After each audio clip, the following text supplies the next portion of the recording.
tout le monde, en direct live de Chicago, la ville d'Al Capone. Donc, au retour de la compétition, hein, on est en chemin pour rentrer à la maison. Donc on fait Pittsburgh, Chicago, on est là pour 3 heures, et après Portland. Je pense qu'aujourd'hui je peux parler parce que hier j'étais fatigué, je suis encore fatigué. Ça me fait penser à la ligne verte. Je suis fatigué, patron. Fatigué. On dirait un bulldozer mais passé dessus. Et vraiment back and forth. Plusieurs fois. Avant tout, un grand merci. Je pense que mon merci, c'est pas assez suffisant à tous les gens qui m'ont écrit ce week-end, qui m'ont soutenu, qui ont cru en moi, qui étaient derrière moi. Franchement, j'ai senti votre présence et c'est énorme. Je suis pas quelqu'un qui ment. Ça m'a beaucoup aidé cette énergie derrière. Et d'ailleurs, je me suis même surpris moi-même pendant ce week-end à répondre aux gens et à poster des photos. C'était par respect pour ces gens-là qui attendent. Et franchement, ça me touche parce que je sais qu'il y a beaucoup de gens qui vivent ça à travers moi, qui se voient à travers moi, qui continuent leur carrière à travers moi. Donc je ne le fais pas que pour moi, je le fais pour ces gens-là aussi. Et montrer juste à quel point une personne peut être passionnée, amoureux de ce qu'il fait. Parce que je suis conscient que c'est une chance que j'ai. Et les gens qui ont une passion n'est pas donnée à tout le monde. Parce que franchement, la vie est banale. Avoir un travail, avoir une famille, c'est bien. Et répéter la même chose, c'est pas le même envie quand tu te lèves le matin, quand tu sais que tu vis pour quelque chose. Il y a une passion très forte. Il y a des gens qui sont passionnés de leur boulot. Hein. C'est des malades de travailleurs. Mais bon, après, ils ne font rien d'autre. C'est boulot. Donc je suis conscient de ça. C'est pour ça que j'ai pris un grand plaisir cette fois-ci, parce que je me suis rendu compte de la deuxième chance que j'ai de revenir à ce niveau-là, de ce que ça demande comme travail, comme sacrifice et croyance. Donc c'est énorme. Alors que dire? C'est clair que... que t'es content. Oui. C'est clair que je suis un athlète. Je suis un bagarreur, je suis un vainqueur. Je suis content, mais je suis déçu. Parce que je pars pour gagner. Il n'y a pas de trop bon. Mais je suis très content effectivement de la forme, de la rage, de l'envie, de tout ce que j'ai fait pour revenir à ce niveau-là. Ce que j'ai fait l'année dernière, c'était rien. C'était pas un comeback l'année dernière parce que c'était décidé juste comme ça. Pour le challenge, je fais le ramadan, je perds des kilos, je perds mon physique, redémarrer une préparation tout de suite derrière, c'est pas suffisant. Et les 5 ans surtout d'arrêt derrière, même si je continue à aller à la salle, ça se voit sur un physique. Hein. Je pense honnêtement que s'il n'y avait pas les 5 ans d'arrêt et que tout allait bien, avec mon arrivée aux États-Unis, avec la vie que j'ai ici, avec les moyens, avec les connaissances, franchement, c'est clair qu'au jour d'aujourd'hui, j'aurais été professionnel sans problème, j'aurais été à un niveau au-dessus, j'aurais pesé peut-être 110 kg, 112 kg écorché sur scène, parce que j'aurais continué à faire tout ce qu'il fallait faire pour progresser. Maintenant 5 ans, ça se paye. On arrive au sommet, on recule pendant 5 ans, on reprend, on ne va pas revenir à ce niveau-là. Et c'est pour ça que mon physique a énormément changé de novembre jusque-là, comme je l'avais dit à plusieurs reprises. Le fait de s'entraîner, de manger régulièrement, de faire ce qu'il faut, donc c'est clair que c'est pour ça que j'ai affiché ce physique-là. Mais c'est vrai que quand je me suis réveillé, la commission était vendredi, c'était jeudi matin. Quand je me suis réveillé jeudi matin et je regardais dans la glace, franchement, j'avais les larmes aux yeux parce que c'était juste hors norme. Je n'imaginais pas que j'allais sortir un physique pareil, écorché. C'est pour ça que je disais, franchement, que ce soit les vidéos ou les photos ne montrent pas la réalité, ce n'est que 50%. Et d'ailleurs, c'est pour ça que j'étais très énervé ce week-end, parce que j'arrêtais pas de chercher les bons endroits pour sortir les meilleures photos qui se rapprochent de la réalité. Et ça, le body, c'est une question de question, mais surtout une question de lumière. Si c'est pas la bonne lumière, le corps ne reflète pas de la même façon. Donc c'est pour ça que j'ai trouvé cet angle-là, avec la bonne lumière. J'étais choqué, je voyais mes ischios qui étaient découpés, mes fessiers découpés, mes quadriceps découpés, le dos, les dentelés, la peau était plaquée de chez plaqué, quoi. Donc c'était juste waouh, parce que c'est vrai que c'est moi qui pensais que j'avais atteint ma meilleure condition sèche en 2012, alors que j'avais 38 ans, je l'affiche là à 45 ans, c'est hors norme. Donc oui, je suis très fier, je suis très content de ce que j'ai affiché. Maintenant, la compétition en elle-même, North American, on peut dire quoi? C'est l'équivalent d'un monde master?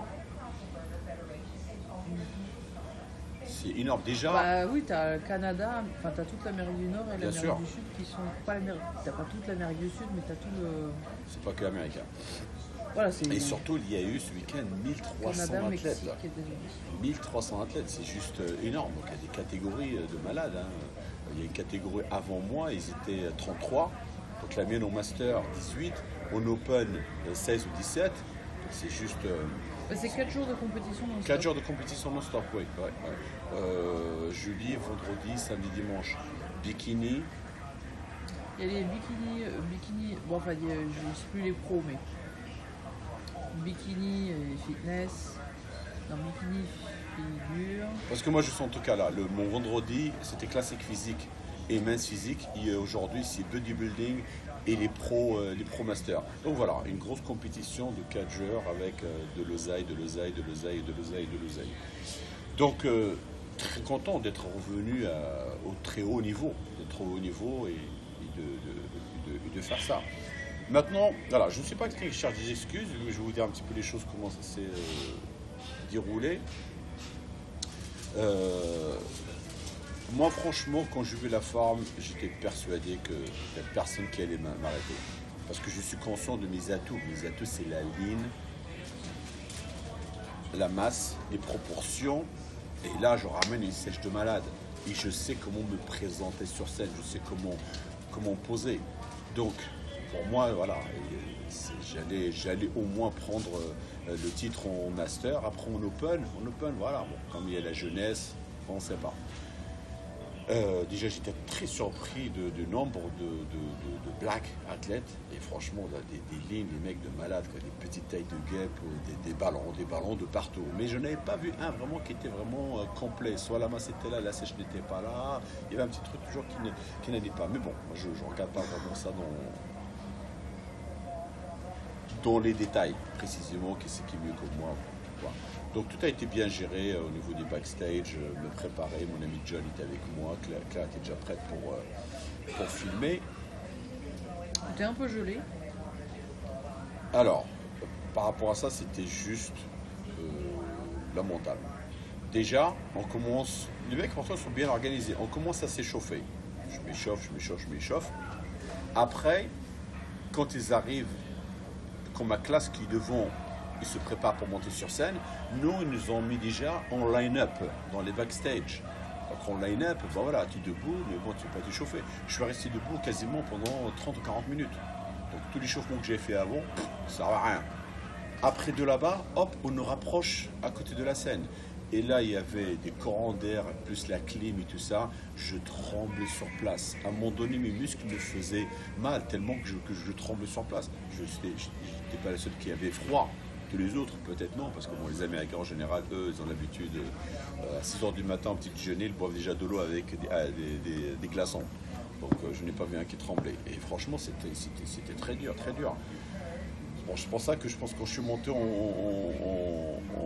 stage pour les masters, mon corps n'était pas la même parce que tout était rétracté, parce qu'il n'y avait pas de pompe, ni rien.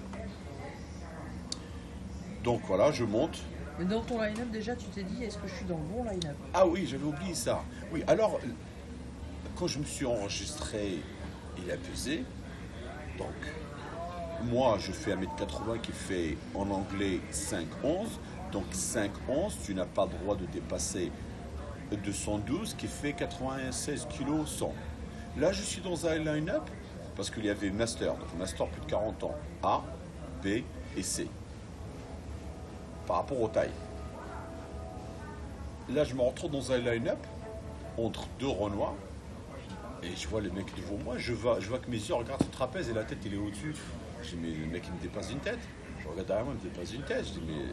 Et je regarde surtout un black, je me dis mec, alors lui s'il fait 95 kilos, ben moi je fais dans ce cas-là 150 kilos quoi. C'est pas possible. Ça déjà c'était bizarre. Parce que normalement il y a une catégorie D pour les mecs qui font 1m85 et au-dessus. Donc ils ne font pas le même poids, ils ne font pas la même taille. Donc à mon avis ce qu'ils ont fait. Je pense qu'en D, il n'y avait pas beaucoup, donc du coup, ils les ont mis avec nous, ce qui n'est pas juste. Ce qui n'est pas juste. Bon, bref, donc je monte en scène, on le met sur le côté, première call-out, premier, c'est moi qui appelle. Donc, on fait les comparaisons, je sors, vous êtes le top 6. Donc, moi, je ne vois pas qui c'est qui est à côté de moi. Après, en parlant avec Claire, elle me dit, écoute, ça dépend ce qu'ils vont juger.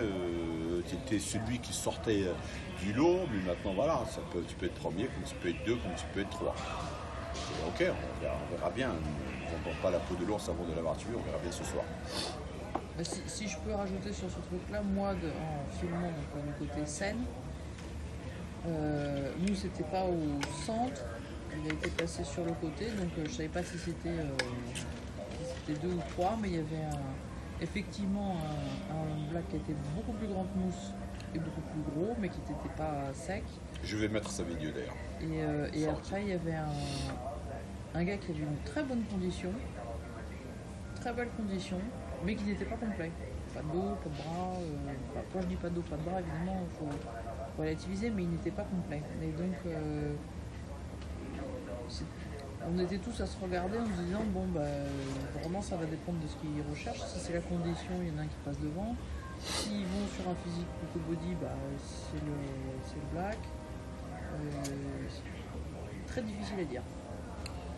D'accord. Donc après ma catégorie, il y avait plus de 35 ans. Après, c'était le open. Donc je suis passé directement au backstage, rester un petit peu, essayer de pomper un petit peu et revenir. Bon, déjà là, je me sentais déjà dans l'élément et surtout par rapport au froid, je me suis dit, il faut surtout pas que j'arrête de bouger. Donc il y avait des câbles partout, donc j'essayais de m'échauffer, faire des biceps, faire des épaules, juste continuer. Il y avait plus de monde partout, donc je pense que ça a commencé à chauffer la pièce. Ça aussi.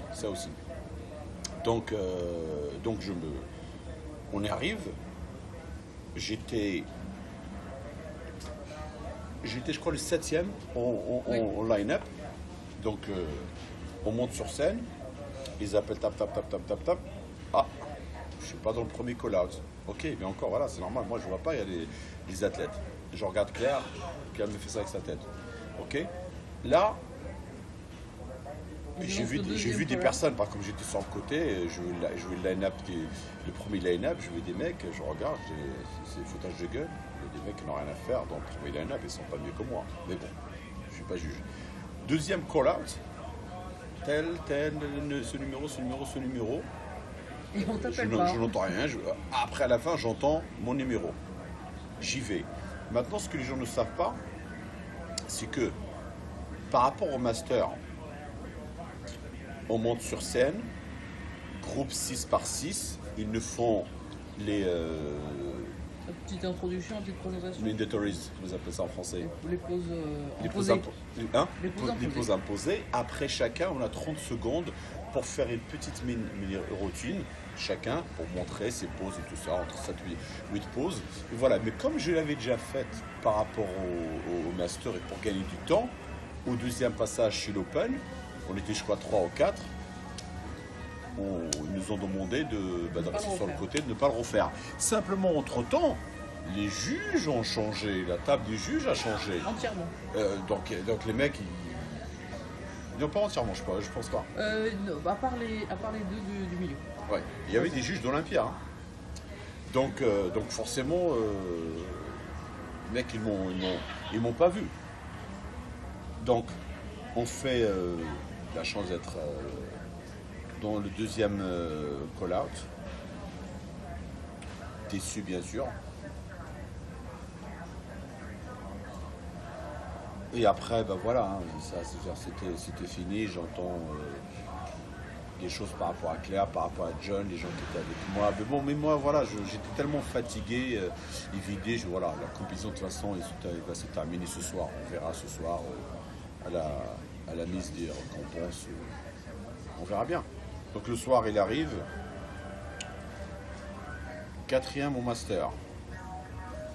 Je dis ok. Maintenant, quand je regarde après les vidéos et les photos, le premier qui gagne dans ma catégorie, c'est le gros Renoir qui est plus body, qui est plus lourd que moi, qui est plus grand que moi.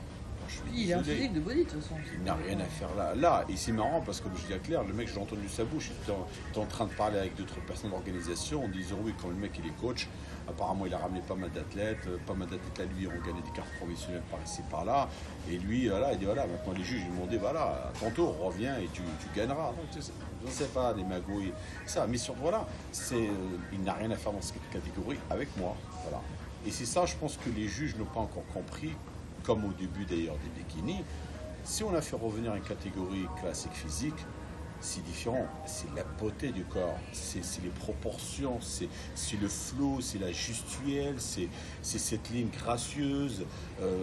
C'est pas juger le bodybuilding où on cherche une masse à outrance avec une définition et tout ça. Donc il y a des gens qui sont nés avec une super belle ligne. Je pense que moi je suis chanceux aussi. Hein. La ligne à la base était déjà comme ça, mais en travaillant intelligemment, en ayant surtout l'œil artistique, j'ai réussi à équilibrer, à construire un corps dans les proportions de l'art, parce que j'aime l'art. Donc ça c'est un petit peu frustrant. Et là, apparemment, je suis classé 8e dans le Open sur 16 ou 17 athlètes. Bon, ça c'est leur décision.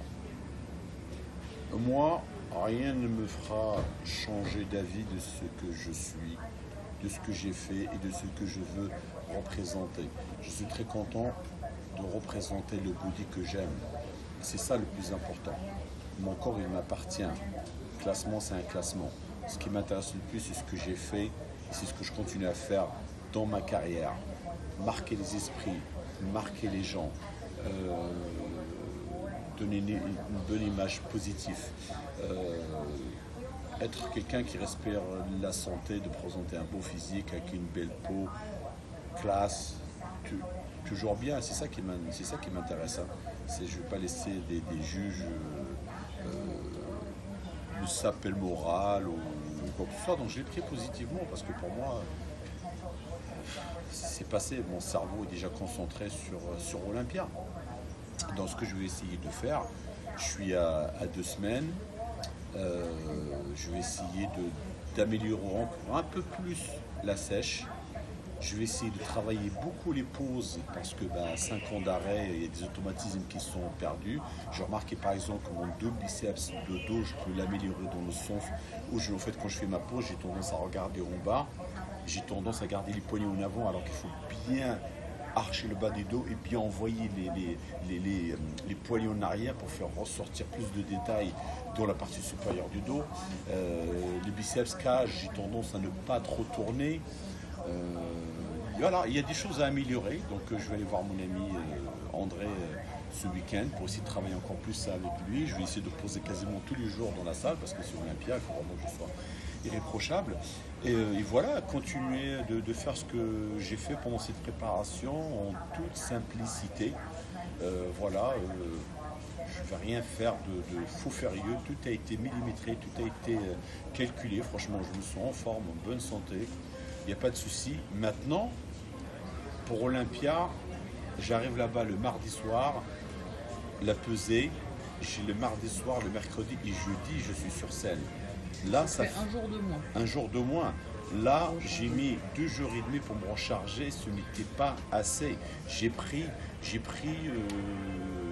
Donc je me suis fait peser à 95 kilos. J'étais sur scène à 97 kg 500. Voilà. Donc en 2 jours et demi, vous ne vous rendez même pas compte de la quantité de nourriture que j'ai mangée. Et surtout moi, par stratégie, je me suis dit, il est hors de question que le jour de la compétition, je mange. Parce que si j'aurais mangé, j'aurais pas eu cette sangle abdominale et ce contrôle abdominal. Parce que j'aurais pas pu rentrer mon ventre et sortir tous ces détails-là dans ce que j'ai fait en fait. Et en plus, voilà, j'avais pas dormi, j'ai dormi qu'une heure. Je vais essayer de mieux m'organiser par rapport à Olympia pour dormir quand même un peu plus. Et ce que j'ai fait, donc en fait, je crois que à 3h30, j'avais mangé une banane et une date.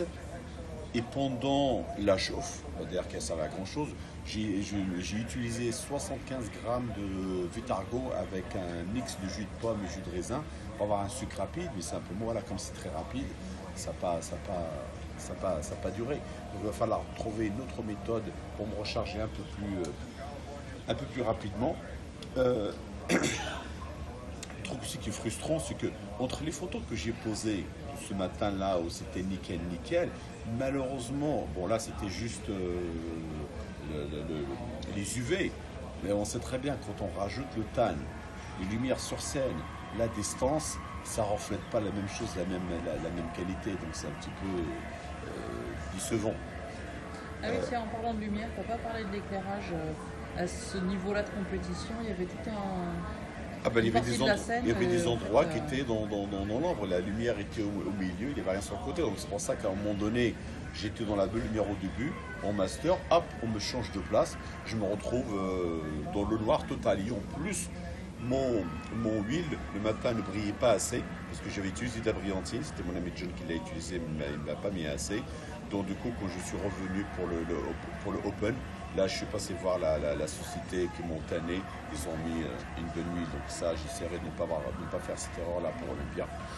Comme ça, c'est réglé. Et voilà, donc là, ce matin, j'ai perdu du poids. Mais par contre, voilà, arrivé là, comme si c'était jeudi soir, c'était terminé. Je ne pouvais plus mettre quoi que ce soit dans mon estomac parce que je sentais, ça y est, je commençais à avoir des gaz, je commençais à roter. Là, c'était Hiroshima dans mon estomac, donc il fallait se calmer. Hier, j'ai pas mangé. Pourtant, tu as mangé propre jusqu'au jeudi. Ah oui. Ouais, c'est juste le jeudi qu'on a dit ok, parce que moi je pensais qu'en une journée mais j'allais manger surtout les 7 repas, les 400 grammes d'hydrates, mais c'était pas suffisant. Quand c'est pas suffisant, on n'a pas beaucoup de temps. C'est là qu'il faut manger des choses qui étaient lourdes. Et donc c'est pour ça que j'ai mangé de la glace, j'avais mangé effectivement les burgers, le restaurant argentin. C'est hyper loin dur après. Bah oui, mais en même temps c'est très calorique pour te remplir. Mais c'était pas assez, c'était pas suffisant pour moi. Donc je vais étudier la chose. Mais voilà, donc non, franchement, j'étais super calme et surtout serein parce que par les circonstances du début de la prépa et tout ça, ça m'a donné vraiment une rage. J'ai dit, ok, le savoir, je l'ai. Je sais me préparer, j'ai un très bon succès avec mes athlètes, je peux le faire. Il faut juste que j'ai plus confiance en moi, essayer de contrôler mon cerveau le plus possible parce que vers la fin, c'était très dur, parce que fallait rester calme, maintenant assez lucide pour gérer la prépa. Mais voilà, montrer une fois de plus que quand on a du savoir et qu'on arrive à contrôler ses émotions, on peut faire sortir un physique hors norme. Là, ce que j'ai fait, tout était contrôlé, chaque heure était contrôlée, chaque heure je voyais mon corps qui changeait et c'était pas au pif, c'était contrôlé. Et c'est ça qui est extraordinaire dans ce sport, et surtout quand on connaît son corps, quand on connaît comment manipuler les choses. Et ça, c'est l'expérience, c'est le temps. Il n'y a pas de formule. Il n'y a pas de formule pour ça. Parce que la preuve, voilà, ma diète changeait d'heure en heure, de jour en jour. C'est ce que j'ai fait aussi avec mes athlètes. C'est pas mes athlètes, les derniers jours, c'est feedback tous les jours et on manipule les choses. Donc je suis très content de ça. Et en même temps, voilà, les personnes qui ne le savent pas, ça peut montrer que je peux faire des miracles. Quoi d'autre? Ah non, la vie des juges, c'est la vie des juges. Bien sûr. Voilà. On peut rien changer à ça. Je pense que c'est une division qui a été créée. C'est une division qui a été créée parce que ça crée du business.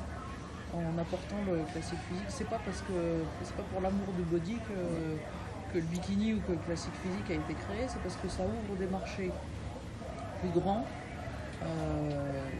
Cette fédération avec plus d'athlètes. Il y avait un mec qui a fait 4 catégories Moi, tu ne me rentre pas dans la tête. 1000 $ 1000 pour participer juste à 4 d'inscription, hein. catégories. C'est juste un truc de malade. 250 $. Ça m'a fait chier, moi, d'en donner 250 $ pour payer les deux catégories. 500 $. Un argent de malade qu'on a dépensé.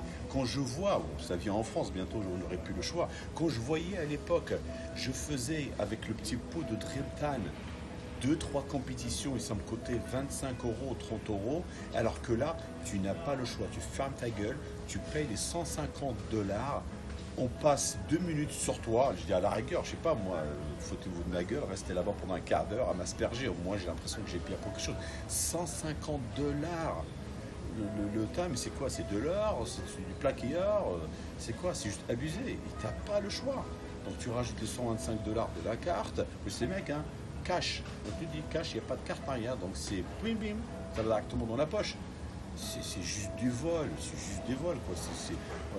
Moi, je comprends pas. Je dis voilà, comme d'habitude, les seuls qui se font de l'argent dans ce milieu, c'est les organisateurs, les dirigeants et compagnie, quoi. Et l'athlète. Aux États-Unis, hein. Hein? Aux États-Unis. Aux États-Unis, oui, parce que le business est beaucoup plus gros ici. En France, ce n'est pas le Ah, même. oui. Donc là, ils ne discutent même pas. Ils te disent oui, si on vous voit en train de vous faire tanner dans un coin ou une couleur qui n'est pas différente, tu es disqualifié. Hein. D'ailleurs, aux États-Unis, les gens qui sont promoteurs, c'est leur métier. Ils sont pas. Ah bah là, Gary qui organise en fait le North America, il organise 2 concours, le North America au mois de août et au mois de juillet un autre. T'imagines si sur un concours comme ça, il se fait pas loin de 2 millions de dollars pour l'autre, elle est belle l'affaire, hein. 2 business comme ça par an et c'est terminé, hein. C'est nickel. En plus, c'est un business avec le Sheraton, par exemple l'hôtel. Je suis sûr que l'hôtel lui offre l'offre théâtre et tout ça, parce que lui, il lui garantit que l'hôtel va être au plein, parce que l'hôtel est tout le temps plein, et l'hôtel, c'est entre 250 à 300 $ la nuit. Imaginez les mecs qui viennent, qui passent minimum de nuit. Donc à la fin, c'est jackpot. Les compagnies de TAN, pareil, ils payent pour poser leurs fesses là-bas, parce qu'eux, ils chargent 150 $, donc c'est clair qu'il y a un pourcentage à donner. Donc c'est tout le monde est gagnant, mais gagnant plus que gagnant, quoi.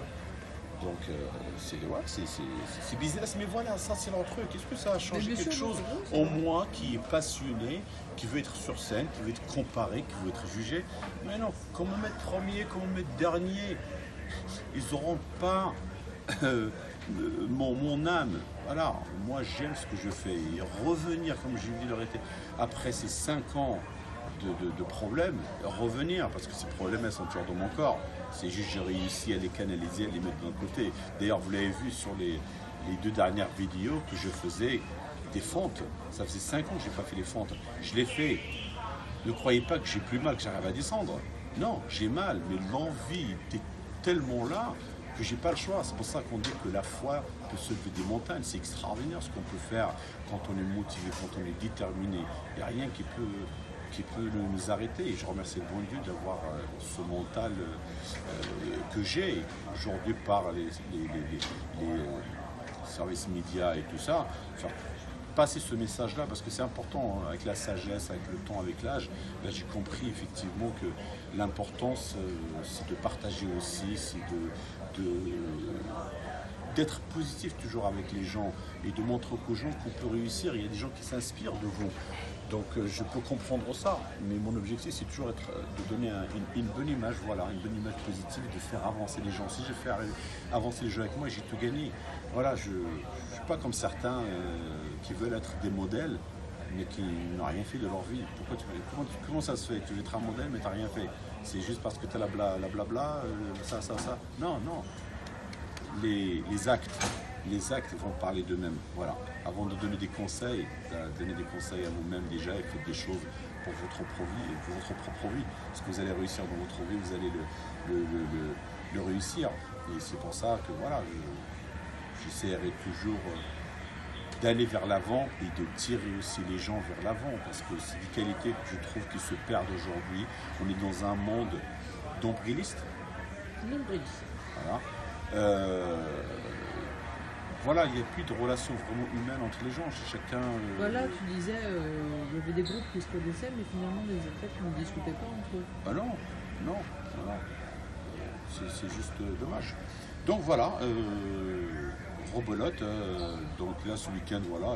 Franchement, aujourd'hui, voilà, j'ai mangé ce matin 2 pancakes, un café, Après là, à l'aéroport, je viens de manger une espèce de avocat, un petit peu de poulet et tout ça. Et j'ai même pas envie de manger aujourd'hui. Hein.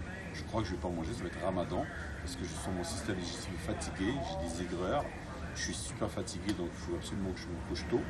Demain matin, je pense que ça va être un bon petit déjeuner avec Claire et les filles. Normalement, je voulais aller à un endroit où ils font des pancakes.